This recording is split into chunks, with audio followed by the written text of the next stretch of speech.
Hello, and welcome to Charted, an astrology podcast. My name's James, and today we're going to talk about Uranus. So now we're moving on, and we're going to begin looking at the generational planets, starting with Uranus, obviously. And what we want to know is what they mean both kind of on an individual level, right, for us as individuals, how they influence our chart, but then also what they mean on a collective level. And so that's what we're going to discuss today.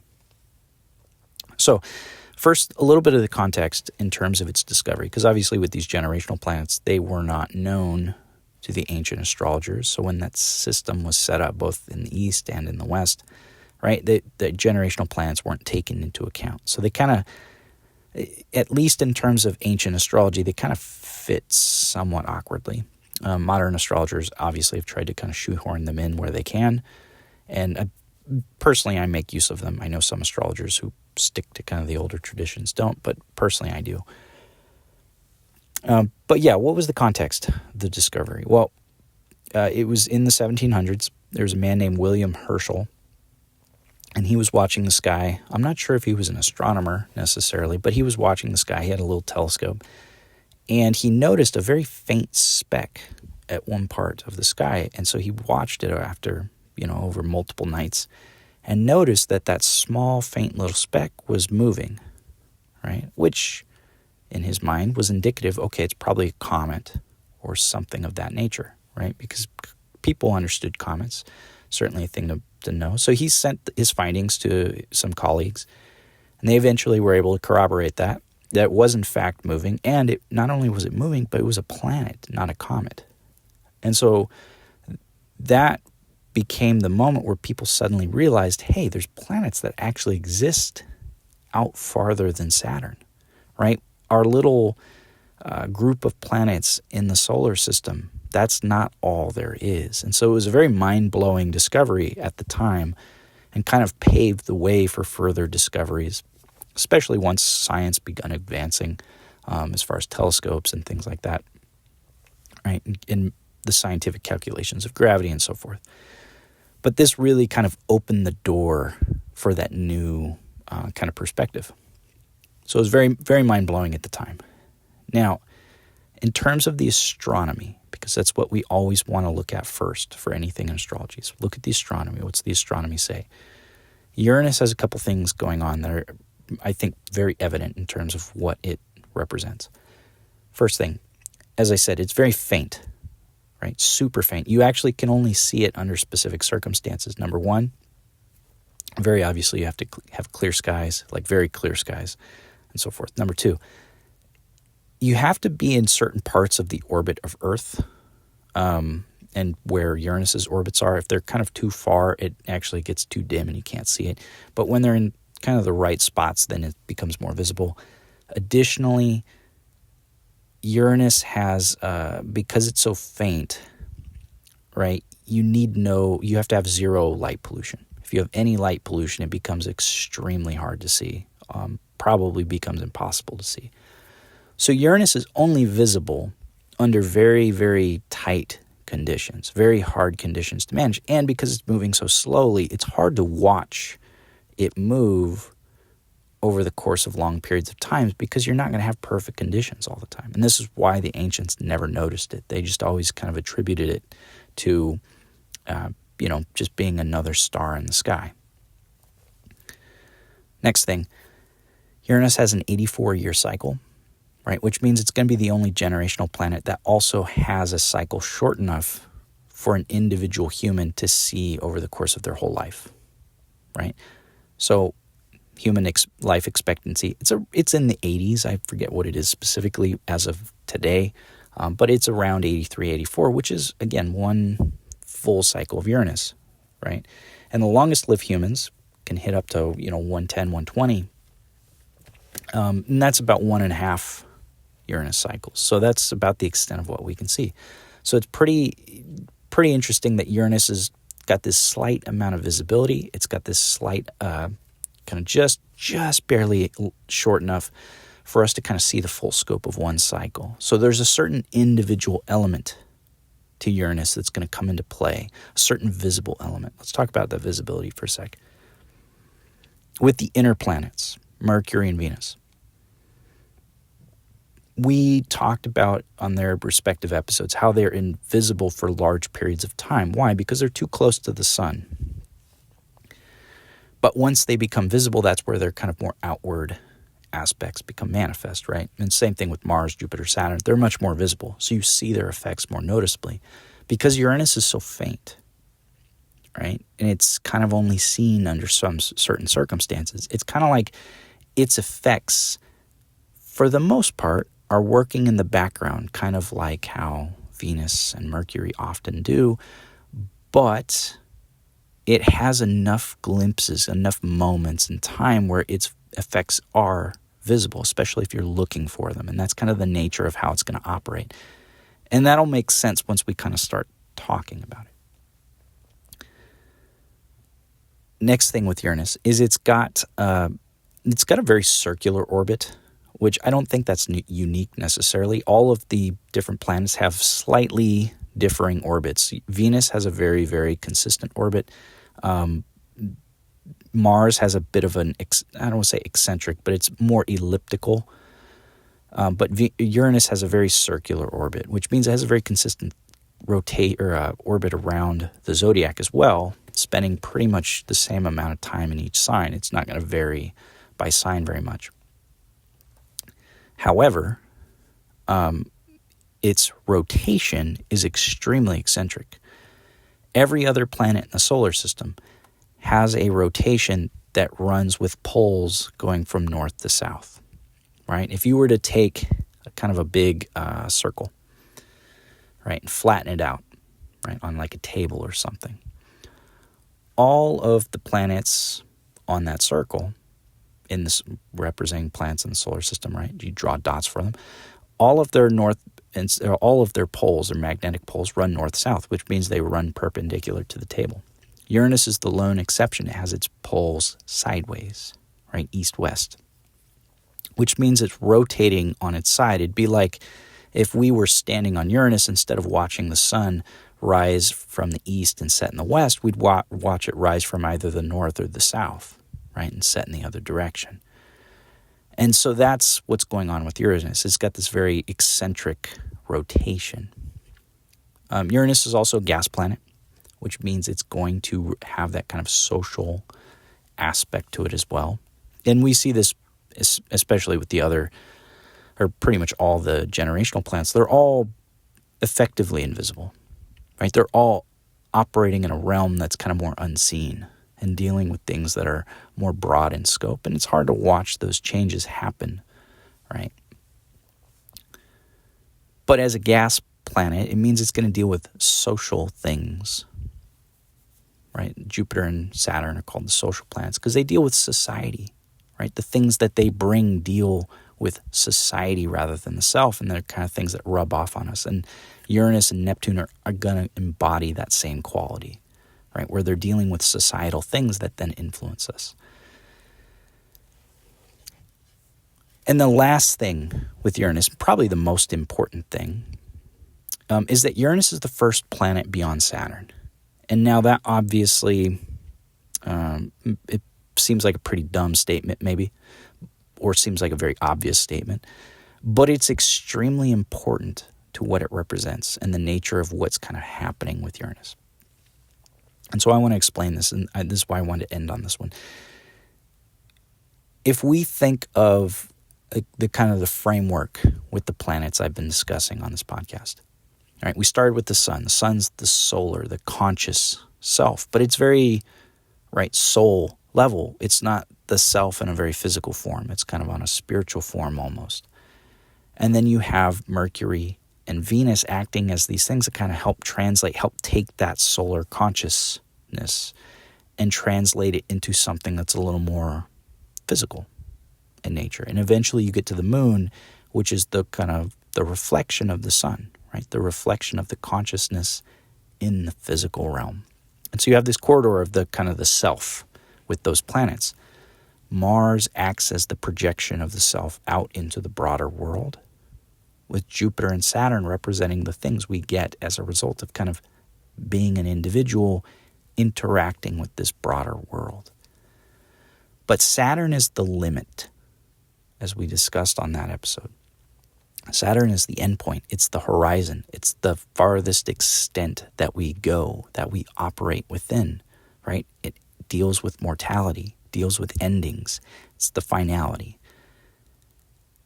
And so Uranus being the first planet after Saturn then means it's the first planet dealing with something that is beyond the limit, beyond the constraint, beyond mortality. This is why Uranus and Neptune and Pluto all deal with aspects that tend to be, or at times can be, very spiritual in nature. That's not to say that they represent spirituality. Neptune will deal with that. We'll talk about that in that episode. But they deal with a quality that is kind of beyond the limits of what we know and understand. And so it's really key, in my opinion, in much the same way that Mars is kind of that first outward step into the broader world. Uranus is kind of this first moment, right? This first impulse once we kind of get beyond the limits of what we know and what we think and what we expect and what we exist as.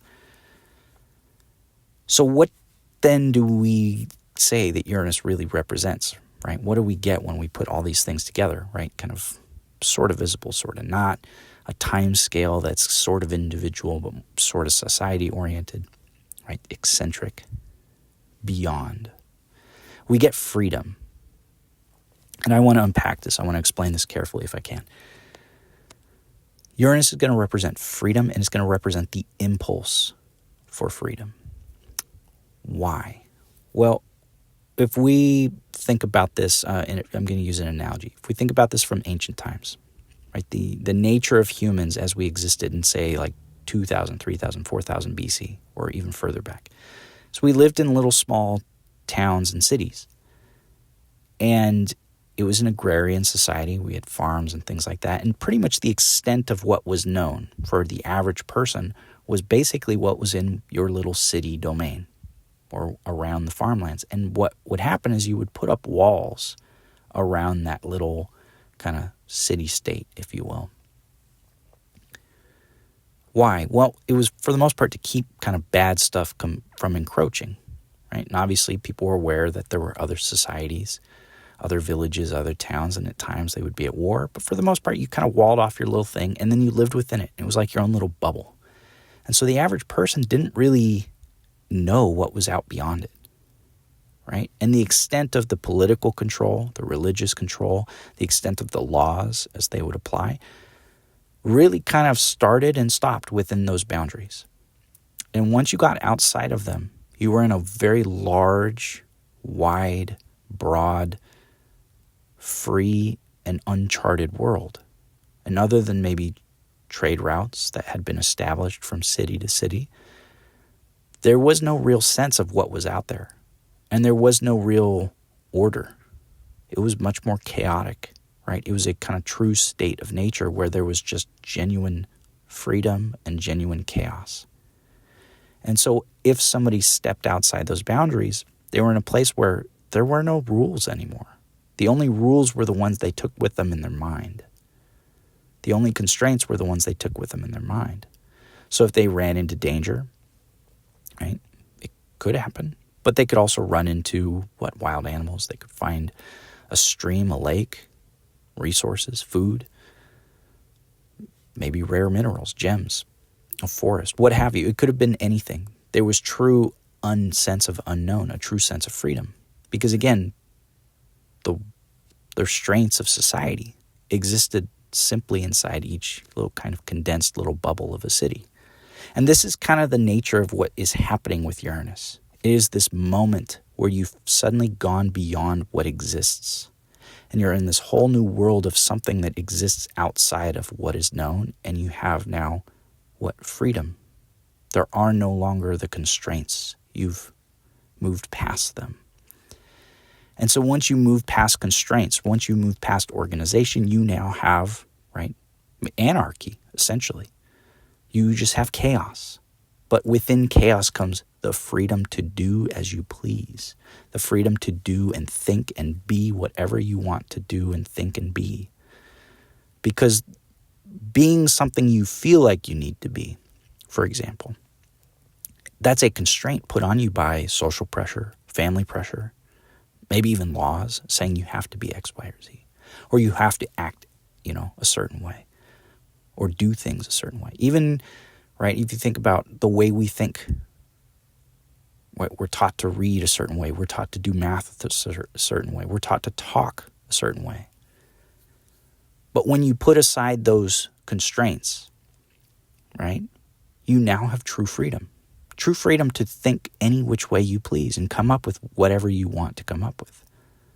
And so that's the nature of Uranus. It's about this freedom, this impulse. You suddenly have moved beyond the boundaries, and now you have freedom to roam and to be and to exist in a state that is truly chaotic, truly unknown, truly free to go whichever way it pleases. And so that's what Uranus really represents. So what are implications of that then?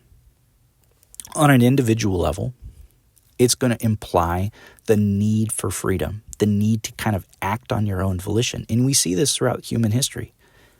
Every society ever, always as individuals, we always have this kind of internal drive to want to be free from whatever things constrain us. And in some cases, you have civilizations where it's much stronger need.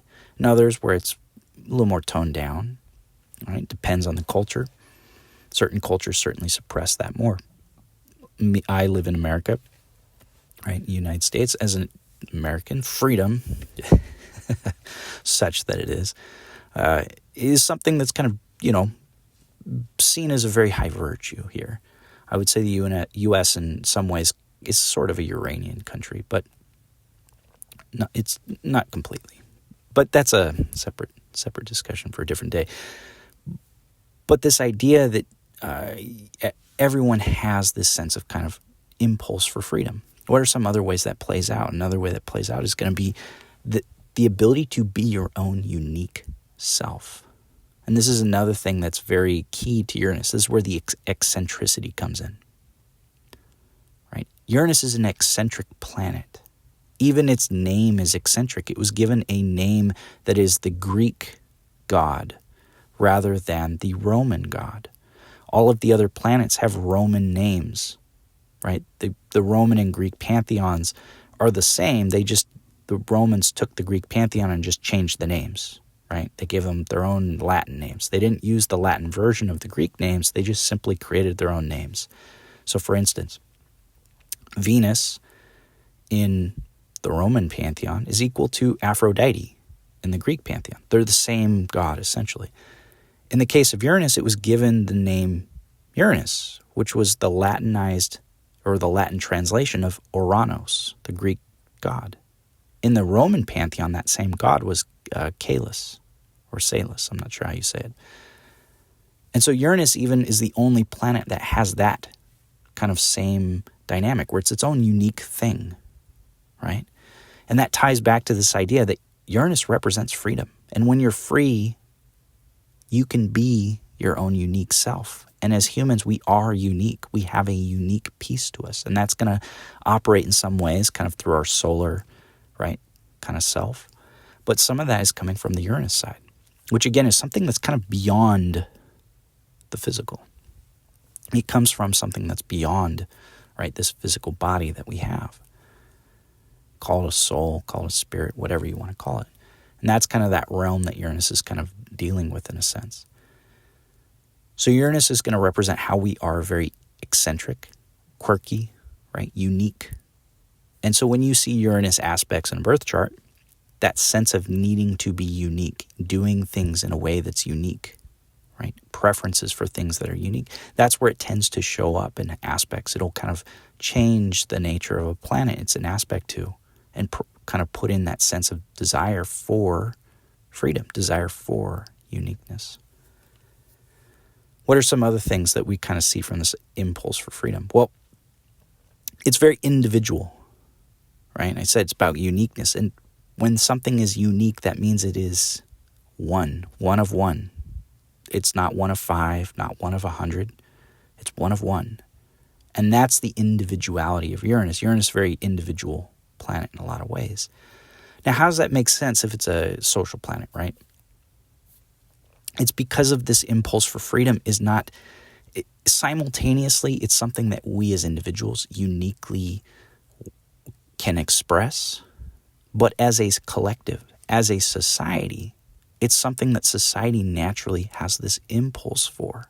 And people will naturally kind of desire that sense of freedom together, collectively. There's a collective desire and collective impulse for freedom. We'll see this, I'll talk about this more in a little bit when we get to kind of the ideas of revolution. So Uranus has this kind of very individual aspect to it, but at the same time kind of deals with this kind of collective side, this collective impulse. Some other things. Uranus, another aspect of freedom is Uranus, if you come from a place of having learned astrology, most modern astrologers, the key word that often gets thrown out there for Uranus is innovative, right? But what is innovation? There's kind of two ways innovation comes. Number one, innovation comes because you trade, right? What happens when you're trading? You're taking my idea and your idea and we're swapping it, or my object and your object and we're swapping it, right? And when you trade with lots of people, you start to see all the different ways that they do things. And sometimes the way somebody's doing this thing and the way somebody else is doing that thing can actually kind of go hand in hand, and you can take a little bit of each and put it together and you can do something in a way that's kind of not really either, but kind of both, and it's a better way of doing something, right? You innovate by simply taking the best parts of all the different aspects of society. We'll see that with Aquarius. We'll talk about that in a bit.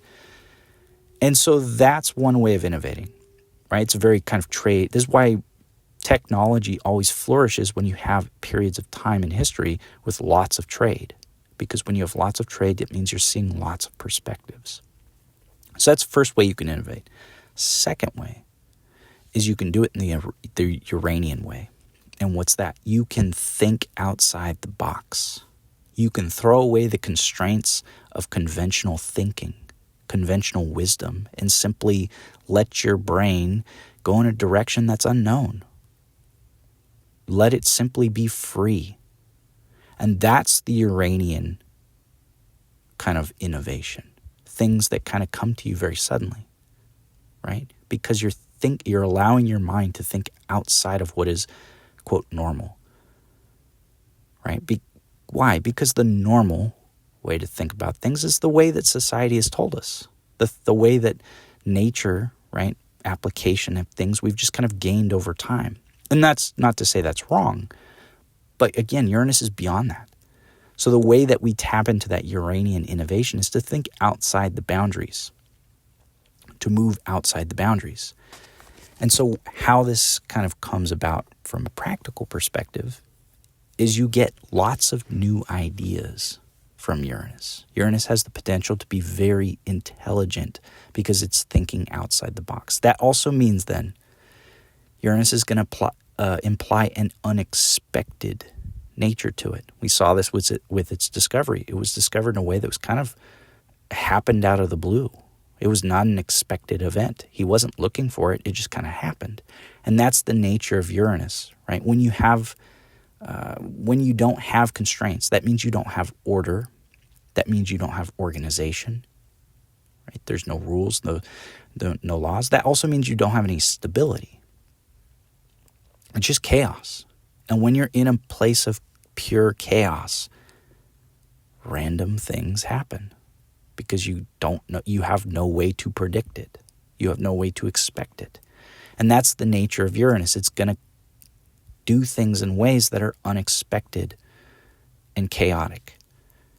And that can be in a thinking kind of way where you come upon thoughts that are innovative, but it can also be in a kind of terrible way, right? Random events that kind of happen out of the blue, a lightning strike, if you will. And so Uranus transits and Uranus aspects tend to show things also for us as individuals that tend to be chaotic, tend to be unexpected in how they operate. This idea of quirkiness, right? We'll go back to that for a second.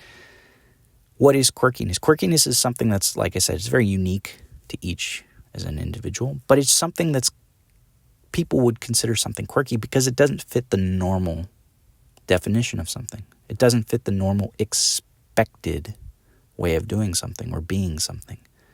And what is an expectation? Again, it's a constraint. That is a Saturnian idea. It's a limit of some kind. And so being quirky is doing something in a way that's unexpected, right? It's kind of against the grain.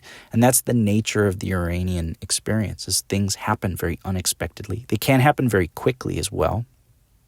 And Uranus is certainly fast, at least amongst the generational planets. And so Uranus has this kind of quick, unexpected nature. People with a very strong Uranus tend to be very impulsive people. I say this as somebody with a pretty, I don't know if I'd call it strong, but certainly very influential Uranus in my chart. There's a certain impulsiveness that comes through into the planets it's touching. Why? Because it's trying to be free. And being free means you don't have a set way of doing things. You do things in ways that are unexpected and random. And randomness means sometimes it's quick. Sometimes it's on impulse. So what are some other aspects of freedom then, right? How else can this play out? Well, on a collective level, and personal level too, but on a collective level, this idea of revolution, right? Politically, when people want freedom from an existing government, what do? They revolt. They riot and revolt. They overthrow. That certainly is a very violent kind of manifestation of Uranus. But it's certainly a way that can kind of manifest. But what are other ways we could say the word revolt, right? Or revolutionary. It could be a revolutionary idea, right? Something that's changing the paradigm. For a very long time, hundreds of years, people believed, and this was the belief after Plato, right? The way that the world or the universe was kind of set up, is people thought the Earth was the center. And out from the Earth, you had first the moon, then you had Mercury and Venus, and then the sun, and then you had Mars and so forth. That was kind of how they thought it was put together, and that the Earth was kind of the central thing, and that the actual stars in the sky was kind of just almost like this painted picture that was just kind of circling around us. But then when you had, I believe it was Galileo, I shouldn't quote me on my history on this one, but when he came along and, they discovered, hey, the Earth is orbiting the sun, not the sun orbiting the Earth, right? That totally changed the paradigm of how people looked at the world. The world was no longer the center of the universe, right? That was a very groundbreaking shift. Certainly for astrology in the West, it definitely kind of pushed it on a path towards obscurity, certainly during those times. But it was a very, very groundbreaking discovery, right? Discovering the Americas, another, again, revolutionary discovery. Why? Because it wasn't something people really conceived of prior. And so you have these moments throughout history where something is so groundbreaking because it's so new, something so couldn't have even been imagined before, right? And that's the nature of yours. It's beyond the constraints, beyond the expectations. It's beyond Saturn. And so that's the revolutionary quality of Uranus, is to move beyond something, to break free from it. If it's being tied down, it kind of acts like if you take a beach ball and you push it under the water in a pool. Do that for too long, and what happens? It shoots back up, and then it shoots above the water for a moment. And that's kind of what Uranus is in a very kind of physical sense. You have this impulse for freedom, and if it gets denied, eventually it manifests in a way that's very angry. And you can see this on personal level for sure, but certainly you see it a lot on kind of the political level over the course of history. So Uranus, as I said, the main key thing is this idea of freedom, needing to be free, acting with freedom, being free, and the impulse for it. that desire for it is what drives Uranus, because it's freedom and is in this sense is it's something beyond.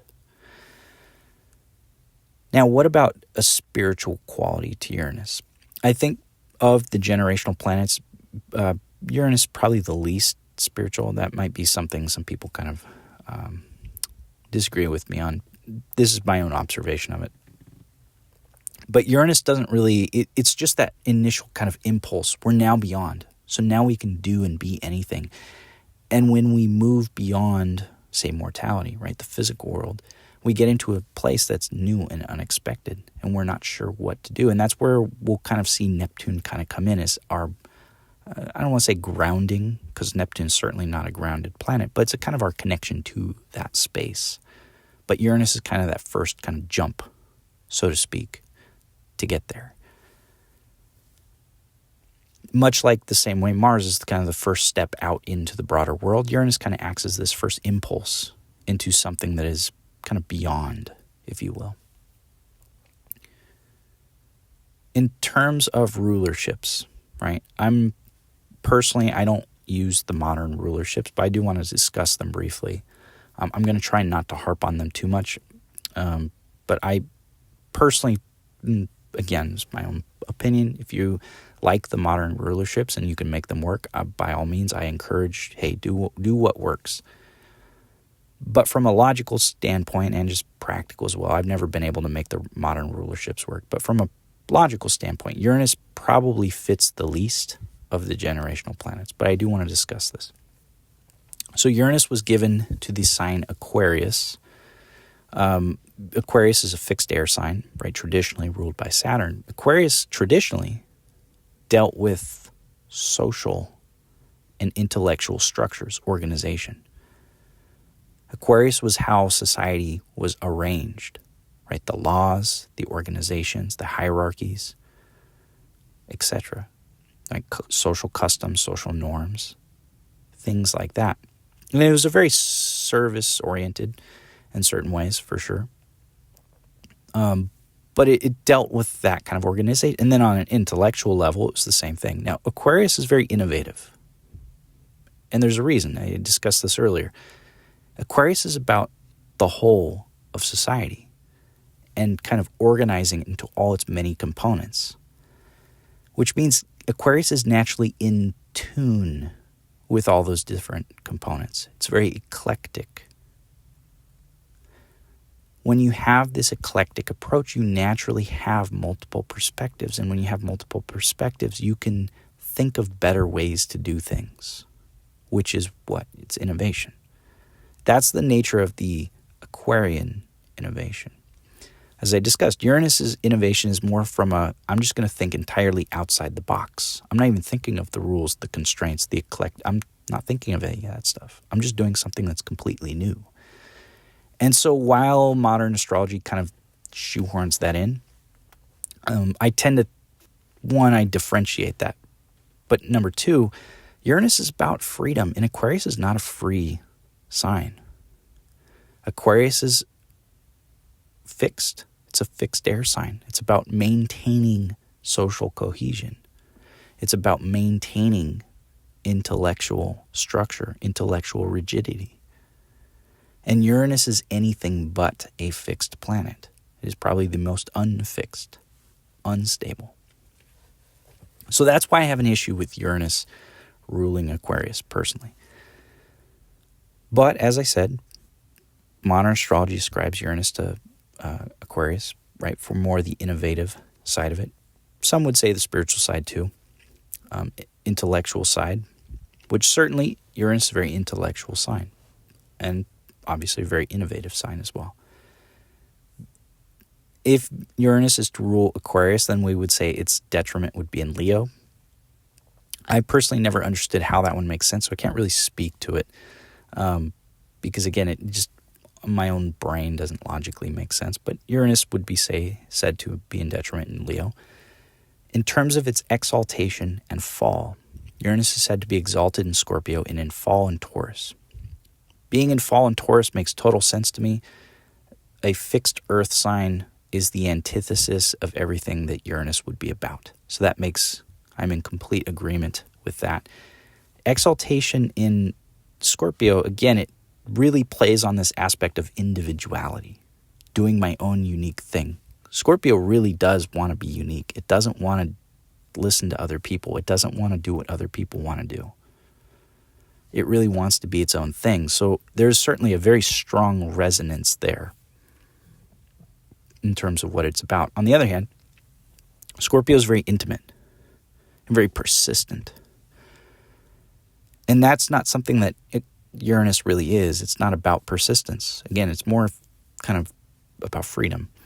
And so this is kind of, again, where you run into some issues, at least logically, in terms of how that operates. But again, if you use modern rulerships, that's where you would use it as the sign of Uranus's exaltation. So to kind of sum up, as I said, I repeated this a couple times now, Uranus is about freedom. It's about the impulse for freedom, which means it's going to represent our ability to think outside the box and be innovative, whether it's intellectually, spiritually, right, physically, mechanically. It's going to represent chaos and sudden events, right? Especially when we look at mundane astrology, Uranus is often going to be associated with events that happen very suddenly or very unexpectedly because they are happening in a state of chaos. That's the nature of Uranus, to be chaotic. So Uranus represents that state of chaos as well as that impulse to act in a way that's chaotic or free.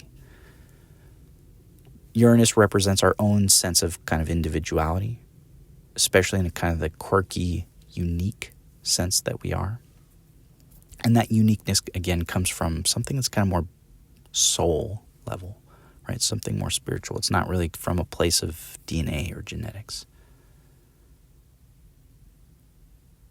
So Uranus is going to represent freedom, the impulse for freedom, the need to be free in some aspect in our lives. And wherever we see it in our chart, that tends to be where we see that play out. And however it's aspecting planets, we tend to see it coloring those things.